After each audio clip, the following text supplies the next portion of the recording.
Hi all, welcome back to career വെയിൻ updates. പരീക്ഷ ഇല്ലാതെ രാജ്യത്തെ പ്രധാനപ്പെട്ട സെൻട്രൽ ഗവൺമെൻറ് കീഴിലുള്ള പോസ്റ്റൽ ഡിപ്പാർട്ട്മെൻറ്റിൽ, അതായത് കേരളം ഉൾപ്പെടെയുള്ള പോസ്റ്റ് ഓഫീസുകളിൽ ജോലി ആഗ്രഹിക്കുന്ന ഉദ്യോഗാർത്ഥികൾക്ക് മികച്ച അവസരവുമായി GDS തസ്തികയിലോട്ട് അപേക്ഷ വിളിച്ചിരിക്കുകയാണ്. അതായത് യാതൊരു പരീക്ഷയുമില്ലാതെ ഉദ്യോഗാർത്ഥികളുടെ SSLCയുടെ മാർക്കിന് ബേസ് ചെയ്തുകൊണ്ടാണ് ഈ ഒരു തസ്തികയിലോട്ട് ജോലി ലഭിക്കുന്നത്. അപ്പോൾ GDS കാറ്റഗറി എല്ലാവർക്കും അപ്ലൈ ചെയ്യാൻ സാധിക്കുന്നതാണ്. ഏകദേശം ശ്രദ്ധിക്കേണ്ട കാര്യം 21,413 ഒഴിവുകളാണ് നിലവിൽ രാജ്യത്തെ വിവിധ പോസ്റ്റ് ഓഫീസുകളിൽ, വിവിധ സ്റ്റേറ്റുകളിൽ കീഴിലുള്ള പോസ്റ്റ് ഓഫീസുകളിൽ ഒഴിവുകൾ റിപ്പോർട്ട് ചെയ്തിട്ടുള്ളത്. കേരളത്തിൽ മാത്രം ഏകദേശം 2000-നടുത്ത് പോസ്റ്റുകളുണ്ട്. അപ്പോൾ നമുക്ക് അതായത് ഏതൊക്കെയാണെന്ന് വിശദമായി നമുക്ക് ചർച്ച ചെയ്യാം. അതിന് മുന്നോടിയായിട്ട് നമ്മുടെ ചാനൽ ഇതുവരെയും സബ്സ്ക്രൈബ് ചെയ്തില്ലെങ്കിൽ മറക്കാതെ സബ്സ്ക്രൈബ് ചെയ്ത് വെക്കുവാനും ബെല്ലൈക്കൻ എനാബിൾ ചെയ്ത് വെക്കുവാനും ആമുഖമായിട്ട് ഓർമ്മപ്പെടുത്തുകയാണ്. അപ്പോൾ ഈ ഒരു GDS തസ്തിക ആർക്കൊക്കെ അപ്ലൈ ചെയ്യാൻ സാധിക്കും, എങ്ങനെ സ്വന്തമായിട്ട് വളരെ എളുപ്പത്തിൽ നിങ്ങളുടെ മൊബൈൽ ഫോൺ വഴി തന്നെ അപേക്ഷ സമർപ്പിക്കാൻ സാധിക്കുമെന്നുള്ള ഡീറ്റെയിൽഡ് ഇൻഫർമേഷൻ ഈ വീഡിയോയിൽ പറയുന്നത്. അതുകൊണ്ട് ആദ്യം മുതൽ അവസാനം വരെ ശ്രദ്ധയോടെ കേട്ടതിന് ശേഷം എല്ലാ ഉദ്യോഗാർത്ഥികളും GDS തസ്തിക അപ്ലൈ ചെയ്യാൻ ഓർമ്മപ്പെടുത്തുകയാണ്. അപ്പോൾ ആപ്ലിക്കേഷൻ്റെ ലാസ്റ്റ് ഡേറ്റ് ശ്രദ്ധിക്കുക. അതായത് ഉദ്യോഗാർത്ഥികൾക്ക് 2025 മാർച്ച് 3 വരെ നിങ്ങൾക്ക് അപേക്ഷ കൊടുക്കുവാൻ സാധിക്കുന്നതാണ്. അതായത് GDS എന്ന് വെച്ചാൽ ശ്രദ്ധിക്കേണ്ട കാര്യം നോർമലായിട്ട് പോസ്റ്റ്മാൻ എന്നുള്ള തസ്തികയാണ്. സ്വാഭാവികമായിട്ടും ഇവിടെ ആമുഖമായിട്ട് ശ്രദ്ധിക്കേണ്ട വളരെ പ്രധാനപ്പെട്ട കാര്യമാണ്. ഇതിൽ പോസ്റ്റ്മാൻ തസ്തിക ആയതുകൊണ്ട് തന്നെ അത് ഏറ്റവും താഴെയുള്ള ഒരു തസ്തികയല്ലേ എന്നുള്ള രീതിയിൽ പലരും തള്ളിക്കളയാറുണ്ട്. പക്ഷേ നമ്മൾ മനസ്സിലാക്കേണ്ടത് ഈ ഒരു GDS ഓരോ വർഷവും ഈ ഒരു തസ്തികയിലിട്ട് അപേക്ഷ വിളിക്കാറുണ്ട്. അപ്പോൾ ഓരോ വർഷവും ഈ ഒരു തസ്തികയിലേക്ക് നിങ്ങൾ ജോലി ലഭിച്ചു കഴിഞ്ഞാൽ നമ്മൾ മനസ്സിലാക്കേണ്ടത് അത്രയും, അതായത് നമ്മളൊരു പോസ്റ്റൽ ഡിപ്പാർട്ട്മെൻറ്റിൻ്റെ കീഴിൽ നമ്മൾ ഈ ഒരു ഏറ്റവും താഴെയുള്ളൊരു തസ്തികയാണെങ്കിലും ഈ ഒരു തസ്തിക നമ്മൾ കയറി കഴിഞ്ഞാൽ വളരെ എളുപ്പത്തിൽ നമുക്ക്, അതായത് ബൈ പ്രൊമോഷൻ ടെസ്റ്റ് ഉൾപ്പെടെയുള്ള കാര്യങ്ങൾ എക്സാം എഴുതി നമുക്ക് വളരെ പെട്ടെന്ന് തന്നെ നമുക്ക് ഉന്നതമായ പോസ്റ്റിലോട്ട് നമുക്ക് സ്ഥിരം നിയമനം ഉൾപ്പെടെയുള്ള കാര്യമായിട്ട് നമുക്ക് വളരെ എളുപ്പത്തിൽ പോകാൻ സാധിക്കുന്നതാണ്. അങ്ങനെ ഒരുപാട് പേര് ഈ ചെറിയ തസ്തികയിൽ കയറി ഉന്നതമായ തസ്തികയിലോട്ട് എത്തുന്ന ഓരോ വർഷവും ഈ രീതിയിൽ പ്രൊമോഷൻ വിളിക്കുന്ന സമയത്ത് എത്താറുണ്ട്. അതുകൊണ്ട് തന്നെ ആ ഒരു കാര്യം മുൻകൂട്ടി കണ്ടുകൊണ്ട് നിങ്ങൾക്ക് ഈ GDS തസ്തിക വളരെ കൃത്യമായിട്ട് അപ്ലൈ ചെയ്ത് നിങ്ങൾക്ക് ഉന്നതമായ തസ്തികയിലോട്ട് കൂടി നിങ്ങൾക്ക് എത്തുവാൻ സാധിക്കുന്ന വളരെ സുവർണ്ണമായിട്ടുള്ളൊരു അവസരമാണ് GDS. അപ്പോൾ എല്ലാവർക്കും അപ്ലൈ ചെയ്യാൻ സാധിക്കും. SSLC യോഗ്യതയുള്ള എല്ലാവർക്കും അപ്ലൈ ചെയ്യാൻ സാധിക്കുന്നതാണ്. അപ്പോൾ നമുക്ക് ഓരോ സ്റ്റേറ്റ്, അതായത് ഓരോ സ്റ്റേറ്റിൽ നമുക്ക് എത്ര വേക്കൻസി ഉണ്ട് ഉള്ള കാര്യം കൂടി നമുക്ക് നോക്കാം. അപ്പോൾ ഒന്നാമതായിട്ട് ശ്രദ്ധിക്കേണ്ട കാര്യം, നിലവിൽ അതായത് GDS തസ്തിക എന്ന് വെച്ചാൽ അത് ഗ്രാമീൺ ഡാക് സേവക്, അതായത് പോസ്റ്റ്മാൻ എന്ന് വിളിക്കുന്ന ഈ ഒരു തസ്തിക ഡയറക്റ്റ് റിക്രൂട്ട്മെൻ്റ് ആണ്. അപ്പോൾ അതേപോലെ തന്നെ രാജ്യത്തെ എല്ലാ സ്ഥലത്തും ഒഴിവുകളുണ്ട്. അതിന് സാലറി നമുക്ക് നോക്കാം. അതായത് 10,000 മുതൽ 24,400, 24,400 വരെ നമുക്ക് സാലറി ലഭിക്കുന്ന വളരെ പ്രധാനപ്പെട്ട ഒരു തസ്തിക തന്നെയാണ് GDS. അതേപോലെ തന്നെ ആപ്ലിക്കേഷൻ ലാസ്റ്റ് ഡേറ്റ് ശ്രദ്ധിക്കുക, മാർച്ച് 3 വരെ നമുക്ക് ആപ്ലിക്കേഷൻ്റെ ലാസ്റ്റ് ഡേറ്റ് ടൈമുണ്ട്. ഇനി അതേപോലെ തന്നെ ഇത് നമുക്ക് ഏകദേശം എത്ര ഒഴിവുകളുണ്ടെന്ന് നമുക്ക് നോക്കാം. ടോട്ടൽ നമ്മൾ നേരത്തെ പറഞ്ഞു. ഇനി ഇതിൽ നമുക്കത് ടോട്ടൽ 21,413 ഒഴിവുകളാണ് ഇപ്പോൾ റിപ്പോർട്ട് ചെയ്തിട്ടുള്ളത്. ഇനി അതേപോലെ തന്നെ സ്റ്റേറ്റ് വൈഡ് വേക്കൻസി നമുക്ക് നോക്കാം. അതിൽ നമ്മൾ മനസ്സിലാക്കേണ്ടത് കേരളത്തിൽ മാത്രം, ഞാൻ നേരത്തെ പറഞ്ഞതുപോലെ ഏകദേശം 1,385 തസ്തികകൾ കേരളത്തിൽ മാത്രമുണ്ട്. അതായത് അതുകൊണ്ട് തന്നെ കേരളത്തിൽ തന്നെ അപ്ലൈ ചെയ്ത് കഴിഞ്ഞാൽ നിങ്ങളുടെ തൊട്ടടുത്ത, അതായത് ആപ്ലിക്കേഷൻ കൊടുക്കുന്ന സംബന്ധിച്ച് ശ്രദ്ധിക്കേണ്ട കാര്യം, നിങ്ങളുടെ തൊട്ടടുത്തുള്ള പോസ്റ്റ് ഓഫീസിൽ തന്നെ കൊടുക്കുക. അതായത് ഓരോ മണ്ഡലത്തിൻ്റെ കീഴിലും ഓരോ പഞ്ചായത്തിലുമുള്ള നിങ്ങളുടെ നാട്ടിൽ തന്നെയുള്ള പോസ്റ്റ് ഓഫീസിലൂടെ ഈ ഒരു ഒഴിവുകൾ റിപ്പോർട്ട് ചെയ്യാറുണ്ട്. അതുകൊണ്ട് നിങ്ങൾക്ക് ഏറ്റവും അടുത്തുള്ള പോസ്റ്റ് ഓഫീസിൽ നിങ്ങൾ കൊടുക്കാൻ വേണ്ടി ഉറപ്പെടുത്താൻ. അപ്പോൾ 1,385 കേരളത്തിൽ മാത്രം ഒഴിവുകളുണ്ട്. ബാക്കിയുള്ളത് സ്റ്റേറ്റുകളിലേക്ക് നിങ്ങൾക്ക് കൃത്യമായിട്ട് കാണാൻ സാധിക്കും. ഇനി അതേപോലെ ഏജ് ലിമിറ്റ് നോക്കാം. അതായത് ഏറ്റവും മിനിമം ഏജ് ലിമിറ്റ് 18 വയസ്സാണ്. മാക്സിമം ശ്രദ്ധിക്കേണ്ട കാര്യം 40 വയസ്സ് വരെ ഉള്ളവർക്കൊക്കെ അപ്ലൈ ചെയ്യാൻ സാധിക്കുന്ന പ്രധാനപ്പെട്ട തസ്തികയാണ്. ഇനി എഡ്യൂക്കേഷൻ ക്വാളിഫിക്കേഷൻ നോക്കാം. ജസ്റ്റ് നേരത്തെ പറഞ്ഞ പോലെ ജസ്റ്റ് 10th ക്വാളിഫൈഡ് ആയാൽ മാത്രം മതി. ഇനി അതേപോലെ അഡീഷണൽ ക്വാളിഫിക്കേഷൻ ജസ്റ്റ് കമ്പ്യൂട്ടർ നോളജും അതേപോലെ തന്നെ സൈക്ലിംഗ് ആണ്. അത് നോർമലായിട്ടുള്ളൊരു ബൈസിക്കിളൊക്കെ അല്ലെങ്കിൽ ഒക്കെ ആ രീതിയിൽ ചവിട്ട് സൈക്കിളൊക്കെ അറിയാവുന്നവർക്ക് അത് നോർമൽ എല്ലാവർക്കും അറിയാവുന്ന കാര്യം തന്നെയാണ്. അപ്പോൾ ആ രീതിയിൽ ജസ്റ്റ് ഇപ്പോൾ നമ്മൾ ശ്രദ്ധിക്കേണ്ട കാര്യം, ജസ്റ്റ് സ്വാഭാവികമായിട്ടും നമുക്ക് ബൈക്കൊക്കെ ഉപയോഗിച്ചാണ് പോകുന്നത്. അതുകൊണ്ട് ജസ്റ്റ് കമ്പ്യൂട്ടർ നോളജ് ഉള്ളവർക്കൊക്കെ ഈ ഒരു തസ്തിക അപ്ലൈ ചെയ്യുന്ന SSLC പ്ലസ് കമ്പ്യൂട്ടർ നോളജ് ഉള്ളവർക്ക് അപ്ലൈ ചെയ്യാൻ സാധിക്കും. ഇനി ഫീസ് കാര്യം നോക്കാം. അതായത് ആപ്ലിക്കേഷൻ കൊടുക്കുന്ന സമയത്ത്, അതായത് ആപ്ലിക്കേഷൻ്റെ സൈറ്റ് ഞാൻ കാണിച്ചു തരാം. അതിന് മുന്നോടിയായിട്ട് ഫീസ് ശ്രദ്ധിക്കുക. അതായത് OBC അതേപോലെ അൺറിസർവ്ഡ് EWC കാറ്റഗറിയുള്ളവരാണ് 100 രൂപയും. അതേപോലെ SC ST അതേപോലെ ഫീമെയിൽ വിഭാഗത്തിലുള്ളവർക്ക്, അതുപോലെ PW വിഭാഗത്തിലുള്ളവർക്ക് ഫീസ് ഒന്നും വരുന്നില്ല. ജസ്റ്റ് ഡയറക്റ്റ്, അതായത് ഫീമെയിലൊക്കെ ഡയറക്റ്റ് അപ്ലൈ ചെയ്താൽ മതി, വേറെ ഒന്നും ആവശ്യമില്ല. അതുകൊണ്ട് വളരെ എളുപ്പത്തിൽ നിങ്ങൾക്ക് മൊബൈൽ ഫോൺ വഴി നിങ്ങൾക്ക് അപ്ലൈ ചെയ്യാൻ സാധിക്കുന്നതാണ്. ഇതേപോലെ എങ്ങനെ അപേക്ഷിക്കാൻ നോക്കാം. അതായത് ഒഫീഷ്യൽ വെബ്സൈറ്റ് india.post.gov.in എന്നുള്ള വെബ്സൈറ്റാണ്. ഈ ഒരു വെബ്സൈറ്റിലാണ് നമ്മൾ അപേക്ഷ കൊടുക്കേണ്ടത്. അപ്പോൾ നമുക്ക് ഇനി സ്വന്തമായിട്ട് എങ്ങനെ ആപ്ലിക്കേഷൻ കൊടുക്കാൻ നോക്കാം. അപ്പോൾ ഉദ്യോഗാർത്ഥികൾക്ക് സ്വന്തമായിട്ട് അപേക്ഷ കൊടുക്കാൻ വേണ്ടി ഒഫീഷ്യൽ വെബ്സൈറ്റ് നോട്ട് ചെയ്ത് നോക്കുക. അതായത് india.post.gds.online.gov.in ഈ ഒരു വെബ്സൈറ്റിൽ വന്നു കഴിഞ്ഞാൽ നിങ്ങൾക്ക് ഡയറക്റ്റ് ഈ ഒരു പേജിലോട്ട് പ്രവേശിക്കാൻ സാധിക്കുന്നതാണ്. അപ്പോൾ വെബ്സൈറ്റ് നോട്ട് ചെയ്ത് നോക്കുക, india.post gds.online.gov.in ജസ്റ്റ് ഡയറക്റ്റ് ഈ ഒരു വെബ്സൈറ്റിൽ വന്നു കഴിഞ്ഞാൽ തന്നെ നിങ്ങൾക്ക് ഈ ഒരു പേജിലോട്ട് വരാൻ സാധിക്കുന്നതാണ്. ഇനി അതേപോലെ തന്നെ ശ്രദ്ധിക്കേണ്ട കാര്യം, അതിൽ നിന്ന് വന്നു കഴിഞ്ഞാൽ ഏറ്റവും മുകളിൽ നിങ്ങൾക്കിവിടെ 3 സ്റ്റെപ്പായിട്ട് നമ്മൾ ചെയ്യണം. അതായത് രജിസ്ട്രേഷൻ സ്റ്റെപ്പ് ഉണ്ട്, അതേപോലെ അപ്ലൈ ഓൺലൈൻ, അതേപോലെ ഫീ പേയ്മെൻറ്റ്, ഇത്രയും കാര്യങ്ങളാണുള്ളത്. ഇനി ഫീസ് ഇല്ലാത്തവരാണെങ്കിൽ നേരത്തെ നമ്മൾ പറഞ്ഞു ഡയറക്റ്റ് നിങ്ങൾക്ക് ആപ്ലിക്കേഷൻ കൊണ്ടുപോയിട്ട് വെച്ചാൽ മതി. അപ്പോൾ ഒന്നാമത് നമ്മൾ ശ്രദ്ധിക്കേണ്ട കാര്യം രജിസ്ട്രേഷൻ ചെയ്യലാണ്. അപ്പോൾ നമ്മുടെ തസ്തികയുടെ പേര് GDS ആണ്. അപ്പോൾ നിങ്ങൾക്ക് ഏറ്റവും മുകളിൽ ഇവിടെ നിങ്ങൾക്ക് കാണാം stage 1 registration, stage 2 apply online. അപ്പോൾ നമുക്ക് രജിസ്ട്രേഷന് വേണ്ടി ഇവിടെ ക്ലിക്ക് ചെയ്യാം. അപ്പോൾ പുതുതായിട്ട് രജിസ്റ്റർ ചെയ്യുന്നവരാണെങ്കിൽ നേരത്തെ രജിസ്റ്റർ ചെയ്തവരാണെങ്കിൽ ലോഗിൻ ചെയ്താൽ മതി. പുതുതായിട്ട് രജിസ്റ്റർ ചെയ്യാൻ വേണ്ടിയിട്ട് ജസ്റ്റ് ഇവിടെ എന്തൊക്കെയാണ് ഡാറ്റ കൊടുക്കേണ്ടതെന്ന് നോക്കാം. മൊബൈൽ നമ്പർ ജസ്റ്റ് ടൈപ്പ് ചെയ്ത് കൊടുക്കുക. അത് ഇപ്പോൾ ഉപയോഗിക്കുന്ന മൊബൈൽ നമ്പർ തന്നെ നിർബന്ധമായിട്ട് കൊടുക്കണം. അപ്പോൾ നിങ്ങൾ മൊബൈൽ ഫോണിൽ തന്നെ നിങ്ങൾക്ക് ഇത് ചെയ്യാൻ സാധിക്കുന്നതാണ്. ഇമെയിലും മൊബൈൽ ഫോണും ഇപ്പോൾ നിങ്ങളുടെ മൊബൈൽ ഫോണിലുള്ള ഇമെയിൽ ഐഡിയും അതേപോലെ തന്നെ മൊബൈൽ നമ്പർ തന്നെ നിർബന്ധമായിട്ട് കൊടുക്കുക. അതിൽ ആപ്ലിക്കേഷൻ നെയിം നിങ്ങൾ SLC ബുക്കിൽ അതേ രീതിയിൽ നിങ്ങൾ കൊടുക്കുക, തെറ്റിക്കരുത്. ഫാദർ നെയിം കൃത്യമായിട്ട് കൊടുക്കുക, അല്ലെങ്കിൽ മദർ നെയിം കൊടുക്കുക. ഡേറ്റ് ഓഫ് ബർത്ത് കൃത്യമായിട്ട് കൊടുക്കുക. ജെൻഡർ കറക്റ്റ് സെലക്ട് ചെയ്ത് കൊടുക്കുന്നു. Okay, male or female select ചെയ്ത് കൊടുക്കുന്നു. അതേപോലെ തന്നെ കമ്മ്യൂണിറ്റി ഇവിടെ സെലക്ട് ചെയ്ത് കൊടുക്കുന്നു. നിങ്ങൾ ഏതാണ് അൺറിസർവ്ഡ് ആണ്, അല്ലെങ്കിൽ OBC ആണ്, അല്ലെങ്കിൽ EWC ആണ്, അല്ലെങ്കിൽ SC ആണ്, ഏതാണ് ഇവിടെ സെലക്ട് ചെയ്ത് കൊടുക്കുന്നു.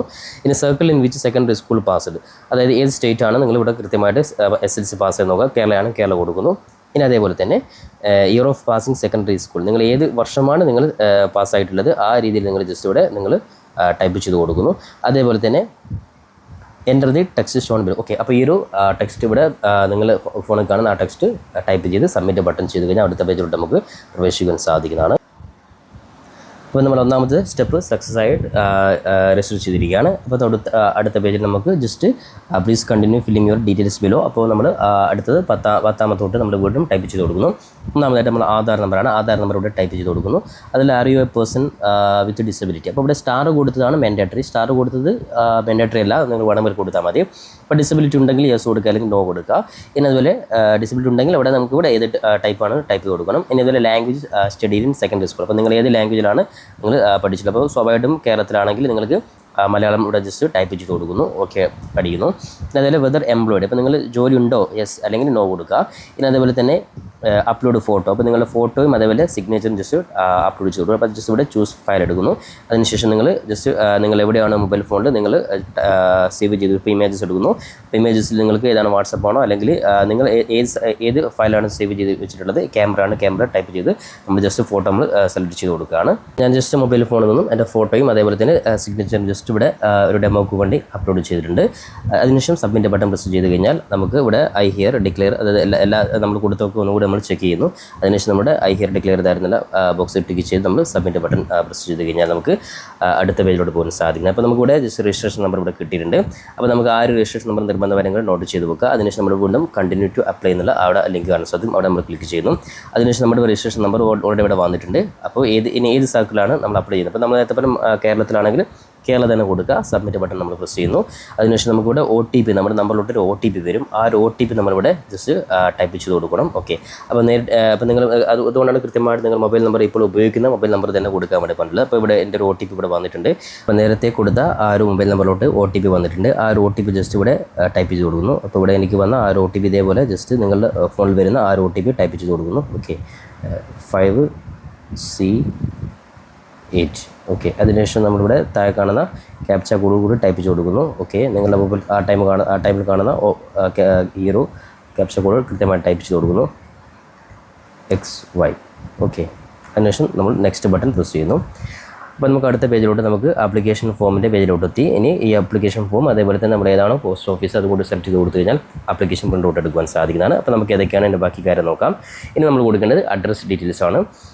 അപ്പോൾ കമ്മ്യൂണിക്കേഷൻ അഡ്രസ്സ് നിങ്ങൾ പരമാവധി നിങ്ങൾ SLC ബുക്കിലുള്ള അതേ രീതിയിൽ അഡ്രസ്സ് തന്നെ കൊടുക്കുക. അപ്പോൾ ഇവിടെ ജസ്റ്റ് നിങ്ങൾ ഏതാണ് അഡ്രസ്സ് ആ രീതിയിൽ കൊടുക്കുന്നു. അതിനുശേഷം ഓരോന്നും കൃത്യമായിട്ട് കൊടുക്കുന്നു. നിങ്ങൾ വില്ലേജ് ഒക്കെ നിങ്ങൾ കൊടുക്കുന്നു.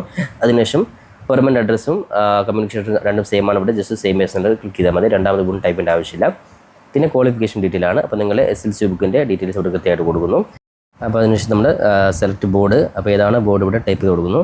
ഓക്കെ, അപ്പോൾ കേരള SLC ഫ്രം 2008 അത് ടൈപ്പ് ചെയ്ത് കൊടുത്തു. ഇനി അതുപോലെ സെലക്ട് റിസൾട്ട് ടൈപ്പ്, ഓക്കെ, അവിടെ ജസ്റ്റ് ഗ്രേഡ് ആണ്, ഗ്രേഡ് നോർമലായിട്ട് ഗ്രേഡ്. അപ്പോൾ നിങ്ങളുടെ SSLC ബുക്കിൽ അതേ രീതിയിൽ മാർക്ക് ഇവിടെ കൃത്യമായിട്ട് നമ്മൾ ടൈപ്പ് ചെയ്ത് കൊടുക്കുന്നു. അതിനുശേഷം നമ്മൾ save and continue button press ചെയ്ത് നമുക്ക് അടുത്ത സ്റ്റേജിലോട്ട് പോകാം. അപ്പോൾ കൃത്യമായിട്ട് നിങ്ങളുടെ മാർക്ക് ഉൾപ്പെടെ, അതായത് ഗ്രേഡ് ഉൾപ്പെടെയുള്ള കാര്യം വളരെ കൃത്യമായിട്ട് കൊടുത്തു കഴിഞ്ഞാൽ അടുത്ത പേജിലോട്ട് പ്രവേശിക്കാൻ സാധിക്കും. അപ്പോൾ അടുത്ത പേജിലാണ് ഇനി പ്രധാനപ്പെട്ട നമ്മുടെ ലൊക്കാലിറ്റി ചൂസ് ചെയ്യുന്നതാണ്. അപ്പോൾ ഏതാണ്, ഇപ്പോൾ നമ്മൾ കേരളത്തിലാണ് നമ്മൾ സർക്കിൾ കൊടുത്തത്.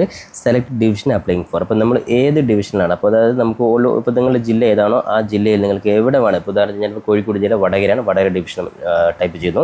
അപ്പോൾ കൃത്യമായിട്ട് ഇപ്പോൾ നിങ്ങളുടെ ഡിവിഷൻ, ഇപ്പോൾ വടകര ഡിവിഷനാണ്, വടകര ഡിവിഷനിലെ മുഴുവൻ പോസ്റ്റ് ഓഫീസിൻ്റെ ഡീറ്റെയിൽസ് ഇവിടെ കാണാൻ സാധിക്കും. അപ്പോൾ നിങ്ങൾക്ക് ഏതൊക്കെ പരിധിയിൽ കിട്ടിക്കഴിഞ്ഞാൽ നിങ്ങൾ പോകുമെന്ന് ഉറപ്പുള്ള സ്ഥലത്ത് മാത്രം നിങ്ങൾ പ്രിഫറൻസ് കൊടുക്കുക. അപ്പോൾ നിങ്ങൾക്ക് സ്വാഭാവികമായിട്ട് നിങ്ങളുടെ തൊട്ടടുത്തുള്ള 2 പോസ്റ്റ് ഓഫീസ് അല്ലെങ്കിൽ 3 പോസ്റ്റ് ഓഫീസിൽ കിട്ടിയാൽ മാത്രമാണ് നിങ്ങൾ പോകുമെങ്കിൽ അത് ജസ്റ്റ് 1, 2, 3 ആ ഒരു പ്രിഫറൻസ് കൊടുക്കുക. ഇനി നിങ്ങളുടെ നാട്ടിൽ തന്നെയുള്ള ഒറ്റൊരു പോസ്റ്റ് ഓഫീസാണ് നിങ്ങൾ ഉദ്ദേശിക്കുന്നത്, അവിടെ മാത്രം നിങ്ങൾ ജസ്റ്റ് പ്രിഫറൻസ് കൊടുക്കുക. അങ്ങനെ ആ രീതിയിൽ നിങ്ങൾക്ക് ജസ്റ്റ് കൃത്യമായിട്ട് പ്രിഫറൻസ് കൊടുത്തു കഴിഞ്ഞാൽ ഇവിടെ നിങ്ങൾക്ക് ഹിയർ ഡിക്ലെയർ ചെയ്തായിരുന്ന ലിങ്ക് ബട്ടൺ കാണാൻ സാധിക്കും. അത് ക്ലിക്ക് ചെയ്ത് സേവ് ആൻഡ് പ്രൊസീഡ് ബട്ടൺ അടിക്കുക. അതിനുശേഷം ഡാറ്റ സബ്മിറ്റഡ് സക്സസ്ഫുൾ എന്നുള്ള മെസ്സേജ് കാണാൻ സാധിക്കും. അവിടെ നമ്മൾ ഓക്കെ ബട്ടൺ പ്രസ് ചെയ്ത് കഴിഞ്ഞാൽ അതായത് ഫീ വൺസ് പെയ്ഡ് വിൽ നോട്ട്, അപ്പോൾ അടുത്ത പേജിൽ ഫീസ് അടക്കലാണ്, ഓക്കെ അടിക്കുന്നു. അപ്പോൾ അതായത് ഓൾറെഡി ഇപ്പോൾ ഞാനിപ്പോൾ OBC കാറ്റഗറിയിലാണ് കൊടുത്തത്. അപ്പോൾ ഇനി ഇവിടെ നമ്മൾ ജസ്റ്റ് ഫീമെയിൽ അതായത് SC ST കാറ്റഗറി ഉള്ളവരാണെങ്കിൽ ഇവിടെ നമുക്ക് ജസ്റ്റ് അതിനുശേഷം പ്രിൻ്റ് ഔട്ട് എടുക്കാനുള്ള ഓപ്ഷൻ കാണാൻ സാധിക്കും. അപ്പോൾ പിന്നെ ബാക്കിയുള്ളവരൊക്കെ ജസ്റ്റ് പേയ്മെൻറ്റ് അടക്കുക, 100 രൂപയാണ് പേയ്മെൻറ്റ് അടക്കുന്നത്. അതിനെ just make payment button click ചെയ്യുന്നു. അതിനുശേഷം നിങ്ങൾക്ക് ഏത് മെത്തേഡ് വഴിയാണ്, നിങ്ങൾ ഓൺലൈൻ പേയ്മെൻറ്റ് ആണെങ്കിൽ അതിന് ക്രെഡിറ്റ് കാർഡാണ്, ക്രെഡിറ്റ് കാർഡ്, നെറ്റ് ബാങ്ക് ആണ്, നെറ്റ് ബാങ്കിന് UPI ആണ്, അതിന് ഗൂഗിൾ പേ വഴിയാണെങ്കിൽ ജസ്റ്റ് ഇവിടെ മൂന്നാമത്തെ UPI ക്ലിക്ക് ചെയ്യുന്നു. അതിനുശേഷം നിങ്ങളുടെ ജസ്റ്റ് UPI ID ടൈപ്പ് ചെയ്ത് കൊടുക്കുന്നു. അതിനുശേഷം UPI GPay ആണ്, GPay ഫോൺ പേ ആണ്, ഫോൺ പേ ഏത് മെത്തേഡ് വേണം നിങ്ങൾക്ക് ഇവിടെ ജസ്റ്റ് ക്ലിക്ക് ചെയ്താൽ മതി. ആ രീതിയിൽ നിങ്ങൾ കൃത്യമായിട്ട് 100 രൂപ പേയ്മെൻറ്റ് അടച്ചു കഴിഞ്ഞാൽ നിങ്ങൾക്ക് ലാസ്റ്റ് വീണ്ടും ഒരു PDF കാണാൻ സാധിക്കും. ആ ഒരു PDF നിർബന്ധമായിട്ട് നിങ്ങൾ ജസ്റ്റ് മൊബൈൽ ഫോണിൽ PDF നിങ്ങൾ സേവ് ചെയ്ത് വെക്കുക. അതിനുശേഷം പിന്നീട് എന്തെങ്കിലും ആവശ്യമാണ് അത് നിങ്ങൾക്ക് നിങ്ങൾ സബ്മിറ്റ് ചെയ്യേണ്ട ആവശ്യം വരും. അപ്പോൾ ഇത്രയും കാര്യങ്ങൾ മാത്രമാണ് ഈ ഒരു GDS പോസ്റ്റിന് അപ്ലൈ ചെയ്യാൻ വേണ്ടി ആവശ്യമായിട്ടുള്ളത്. ഞാൻ നേരത്തെ പറഞ്ഞതുപോലെ ഈ ഒരു പോസ്റ്റിൽ അപ്ലൈ ചെയ്ത് കഴിഞ്ഞാൽ സ്വാഭാവികമായി ഒരു പോസ്റ്റ്മാൻ എന്നുള്ള ഒരു തസ്തികയിൽ കിട്ടിക്കഴിഞ്ഞാൽ നേരത്തെ പറഞ്ഞതുപോലെ ബൈ പ്രൊമോഷൻ രീതിയിൽ എക്സാം ഉൾപ്പെടെയുള്ള കാര്യങ്ങൾ എഴുതി ഉന്നതമായ തസ്തികയിലേക്ക് നിങ്ങൾക്ക് എത്തുവാനുള്ള ഏറ്റവും ഒരു ബേസ് ആയിട്ടുള്ളൊരു വഴിയാണിത്. അപ്പോൾ അതുകൊണ്ട് തന്നെ വളരെ കൃത്യമായിട്ട് അപ്ലൈ ചെയ്ത് കിട്ടിക്കഴിഞ്ഞാൽ ഈ പോസ്റ്റ് ഡിപ്പാർട്ട്മെൻറ്റിൽ നിങ്ങൾ പരമാവധി നിങ്ങൾ ട്രൈ ചെയ്തുകൊണ്ട് അടുത്ത ഉന്നതമായ തസ്തികയിലൂടെ നിങ്ങൾ എത്താൻ ശ്രമിക്കണം. അപ്പോൾ ഈ ഒരു ആപ്ലിക്കേഷനുമായി ബന്ധപ്പെട്ട് ഇത്ര മാത്രമാണ് ഉള്ളൂ. അപ്പോൾ നിങ്ങൾക്ക് നിങ്ങളുടെ മാർക്കിനെ ബേസ് ചെയ്തുകൊണ്ട് നിങ്ങളുടെ നാട്ടിലുള്ള പോസ്റ്റ് ഓഫീസ് നിങ്ങൾ കൊടുത്ത പോസ്റ്റ് ഓഫീസിൽ വേക്കൻസി അനുസരിച്ച് നിങ്ങൾ തീർച്ചയായിട്ടും നിങ്ങൾ കോൺടാക്ട് ചെയ്യുന്നതായിരിക്കും. അതിനുശേഷം നിങ്ങൾ അതുമായി ബന്ധപ്പെട്ട കാര്യം നിങ്ങളുടെ പോസ്റ്റ് ഓഫീസ് അവിടെ അതുമായി ബന്ധപ്പെട്ട മേഖലയിൽ നിങ്ങൾ ഡയറക്റ്റ് കോൺടാക്ട് ചെയ്താൽ നിങ്ങൾക്ക് കൂടുതലായിട്ടുള്ള എന്തെങ്കിലും ഡൗട്ട് നിങ്ങൾ ക്ലിയർ ചെയ്യാൻ സാധിക്കുന്നതാണ്. അപ്പോൾ ഈ രീതിയിൽ എല്ലാവരും GDS കൃത്യമായിട്ട് അപ്ലൈ ചെയ്തുകൊണ്ട് നിങ്ങൾ മുന്നോട്ട് പോകുക. ഇത്തരത്തിൽ വിവിധ ജോലി സംബന്ധമായിട്ടുള്ള എല്ലാ കാര്യങ്ങളും കൃത്യമായിട്ട് നമ്മുടെ ചാനൽ പരമാവധി നിങ്ങൾ അപ്ഡേറ്റ് ചെയ്യുന്നതായിരിക്കും. അതുകൊണ്ട് ചാനൽ നിങ്ങൾ മറക്കാതെ സബ്സ്ക്രൈബ് ചെയ്ത് വെക്കുവാൻ, ബെല്ലൈക്കൻ എനാബിൾ ചെയ്ത് വെക്കുവാൻ, കൂടാതെ കരിയർ സംബന്ധമായിട്ടുള്ള അല്ലെങ്കിൽ ജോലി സംബന്ധമായിട്ടുള്ള മറ്റ് പേഴ്സണൽ ആയിട്ടുള്ള കൗൺസിലിംഗ് ആവശ്യമായിട്ടുള്ളവർക്ക് നമ്മുടെ താഴെ കൊടുത്ത പേഴ്സണൽ നമ്പർ നിങ്ങൾക്ക് വാട്സപ്പിൽ നിങ്ങൾക്ക് ജസ്റ്റ് കോൺടാക്ട് ചെയ്തുകൊണ്ട് നിങ്ങൾക്ക് അത്തരത്തിലുള്ള കൗൺസിലിംഗ്, അതായത് എഡ്യൂക്കേഷൻ അതുപോലെ കരിയർ കൗൺസിലിംഗ് നിങ്ങൾക്ക് രജിസ്റ്റർ ചെയ്യാൻ സാധിക്കുന്നതാണ്. അതുമായി ബന്ധപ്പെട്ടുള്ള കാര്യങ്ങൾ ജസ്റ്റ് വാട്സപ്പിൽ നിങ്ങൾ ജസ്റ്റ് മെസ്സേജ് അയച്ചു കഴിഞ്ഞാൽ അതുമായി ബന്ധപ്പെട്ട കാര്യം നിങ്ങളെ ഹെൽപ്പ് ചെയ്യുന്നതായിരിക്കും. അതുകൊണ്ട് ഈ താഴെ കൊടുത്ത എൻ്റെ പേഴ്സണൽ നമ്പർ നിങ്ങൾ ഉപയോഗപ്പെടുത്തുക.